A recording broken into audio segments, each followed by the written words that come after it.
This video is sponsored by Card Kingdom. You can visit their store by using my referral link in the description below.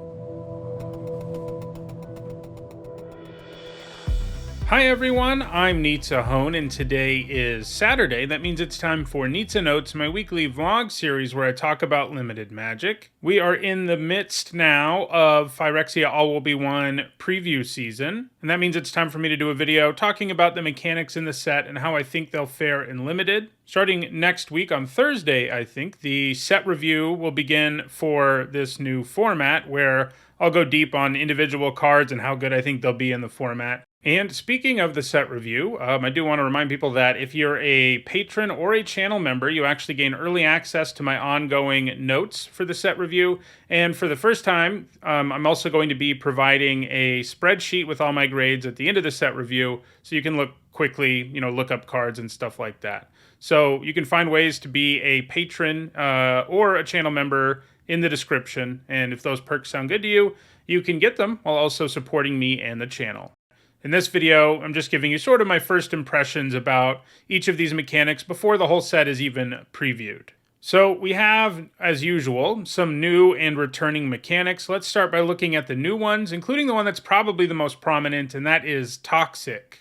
So Toxic is basically a new way of doing Infected. It's less broken in most ways. Basically, if a creature has Toxic, it has a numerical value associated with Toxic. Like on Paladin of Predation here, he's got Toxic 6, and that means when it does combat damage to your opponent, they get 6 poison counters, and as usual, 10 poison counters means you lose the game. While this card has a Toxic value equal to its power, not all of them do. There are some 1-power cards that have Toxic 2 and so forth, so keep that in mind, and there are some higher power creatures who have lower Toxic. One key thing here that does make it different, well, two key things, I guess, that make it different from Infect, in addition to the whole, the number value is what matters, not the card's power.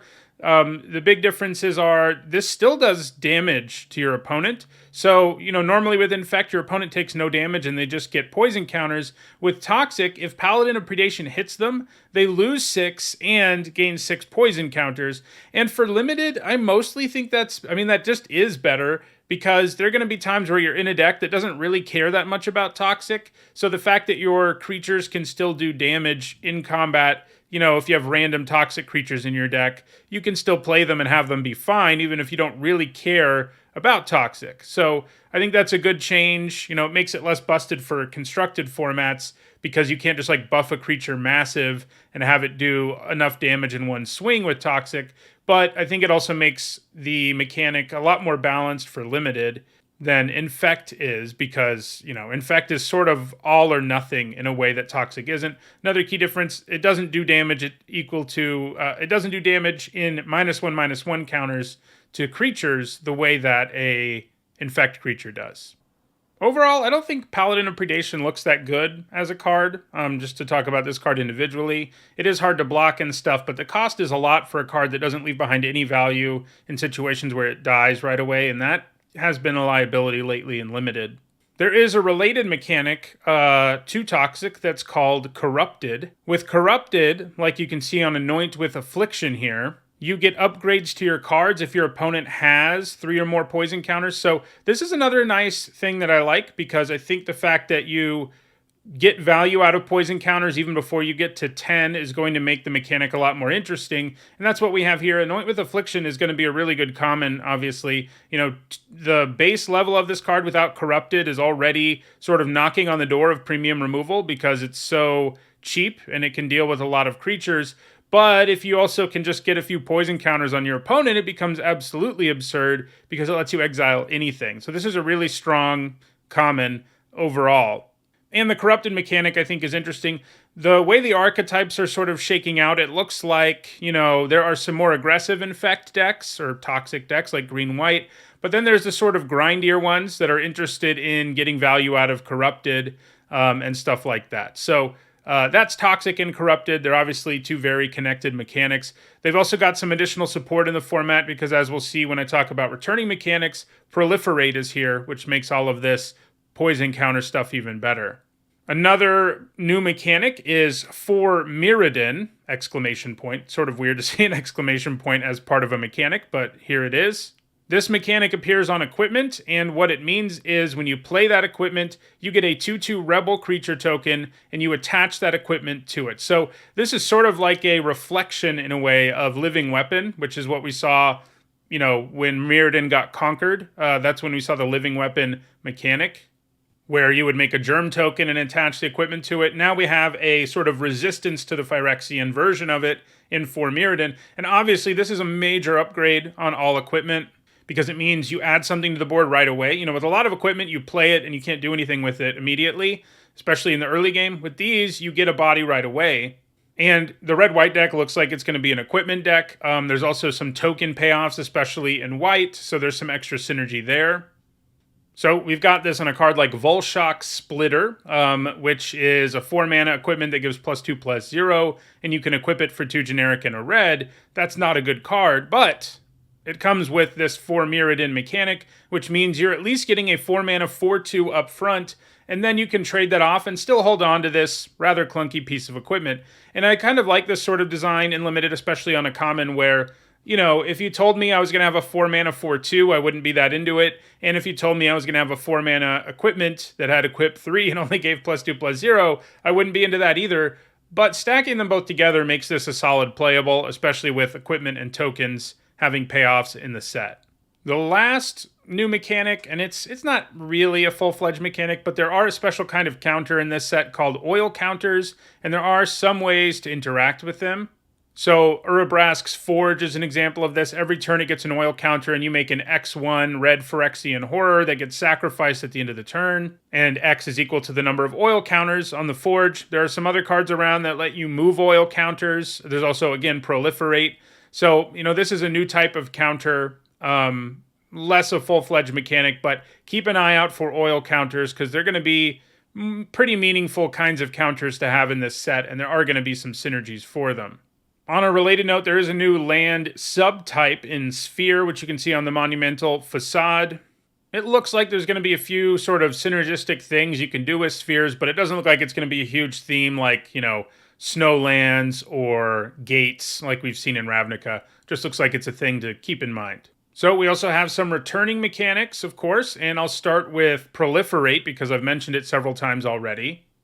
You can see it on a card like Mesmerizing Dose, which I think looks like a really great common in general. It's your usual blue removal spell, but it has Proliferate tacked onto it. It freezes a creature down, and then you get Proliferate. And the reason this is a big deal, if you haven't played with it before, what Proliferate does is when you cast a card with it that lets you proliferate, you choose as many permanents as you have with counters on them, and then it's not just you have, actually. You can choose your opponent, so keep that in mind. And it's not just on creatures, so it can be players. So if your opponent has poison counters, you can choose them, and then it all resolves at once. All those things get an additional counter of each kind of counter they already had. So you can do it with plus and plus one counters. You can do it with oil counters. You can do it with poison, as we've already noted. Any kind of counter you can multiply. And this set is heavy enough in things that are worth proliferating that, it's not going to be worth a whole card most of the time. There will be times where it is, and that's absurd. But most of the time, it is going to generate some pretty real value for you. So seeing it tacked onto a removal spell that would already be playable, like Mesmerizing Dose, is pretty sweet. One thing to keep in mind, they may fix it on Arena this time around. I guess we'll see. But when you've had it before, if you've never played with it and you hop on Arena and play with this new set, it highlights everything that has a counter on it, and they're already selected ahead of time, so you have to deselect them. So if you're not careful and paying attention to what is selected, you may be adding beneficial counters to your opponent's stuff, so be careful about that. And then our last returning mechanic, and it's one that only appears on 3 rares and 2 mythic rares, but you're going to see it, and that is Completed. As we've seen this before, you have an option with completed cards, which are all planeswalkers, of paying life instead of colored mana. And if you do, that completed planeswalker enters with 2 less loyalty. So basically it adds modality to all of these planeswalkers where you can cast them earlier, but generally they're going to take a little more work to get going because they have less loyalty. But the fact that you can play them like a turn or 2 turns, there's Nissa Ascended Animist actually has 2 Phyrexian mana symbols in its mana cost. You can play them earlier, and that can really matter. So that's back. And I guess this is back to a related mechanic, and that is just Phyrexian mana. It looks like it's only going to be activated abilities this time around, so it's not going to be utterly busted. You can see this on Skrelv Defector Might. His activated ability has you pay Phyrexian mana.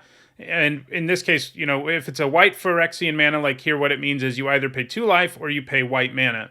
So you have the option.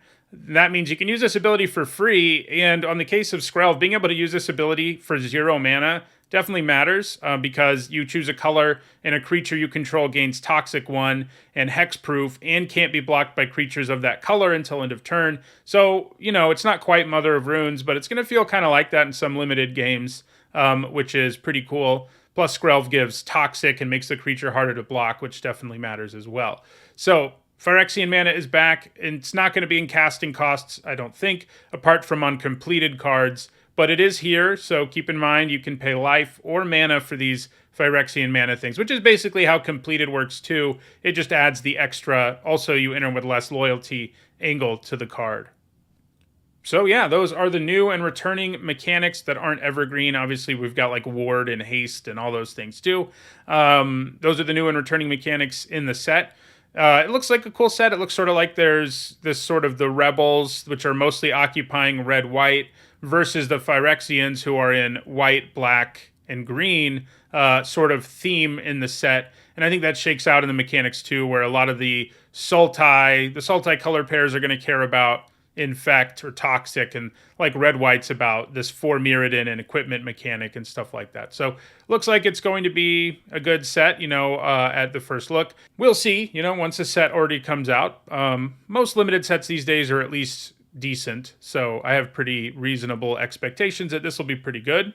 Next weekend, there will not technically be a Nizzanotes because the set review will be ongoing. So, you know, the fact that there won't be one of these videos is made up for by the fact that there will be a boatload of limited content coming out starting on Thursday and going all the way until I've reviewed every card in the set and done my archetype guide and things like that. So lots of limited content coming, but next weekend there won't be a Nizzanotes. So next time I see you in one of these videos, I'll probably be talking about the early overperformers and underperformers in the format. If you enjoyed this video, don't forget to like it and share it so that others can enjoy it too. If you want to make sure you catch future videos, don't forget to subscribe and turn on notifications. If you want to catch up on past videos, you should see the playlists for those videos on your screen shortly. Thanks for watching.